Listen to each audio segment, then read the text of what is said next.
चाहूंगी। देखिए, जो हमारे काम थे, जो बहन जी के शासनकाल के दौरान हुए वो काम थे, वो आज तक कोई ठीक से बता नहीं पाया। वो मैं आपको बताना चाहूंगी, वो मैं आपको गिनवाना चाहूंगी, जो आज तक कोई नहीं ठीक से बता पाता, और उसकी मलाई जो रूपी क्रीम है कोई और ही चाटता है।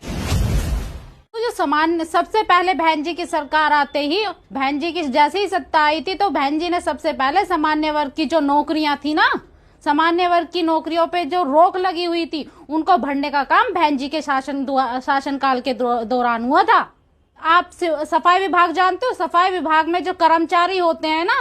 उनको बहन जी के द्वारा सत्ता में आते ही, बहन जी के सत्ता में आते ही उनको 1,08,000 रोजगार प्राप्त हुए थे, अगर आपको याद हो तो। एक और बताती हूँ, अध्यापकों की जो भर्ती थी ना, बहन जी की जैसी बहन जी की सरकार आई, सत्ता में आते ही 1,70,000 नियुक्तियां हुई थी, यानी कि उनको पक्की नौकरी देने का काम बहन जी के द्वारा हुआ था, अगर आपको याद हो तो।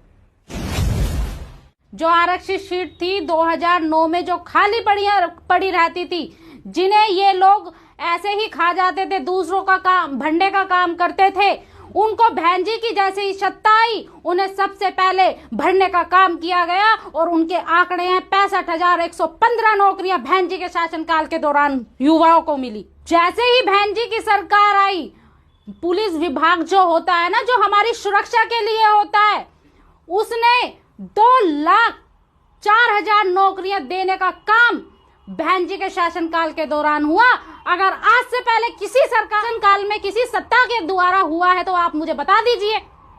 युवाओं को रोजगार देने का काम बहन जी के शासनकाल के दौरान हुआ, अन्यथा किसी शासनकाल के दौरान नहीं हुआ। और मैं आपको याद दिला दूं, जो बहन जी के शासनकाल में हुआ काम, जो अन्य विभाग होता है ना, अन्य विभाग में जो खाली पड़े पद होते हैं, जो खाली पड़े हुए पद थे, उनको भी बहन जी ने अपनी शासनकाल के दौरान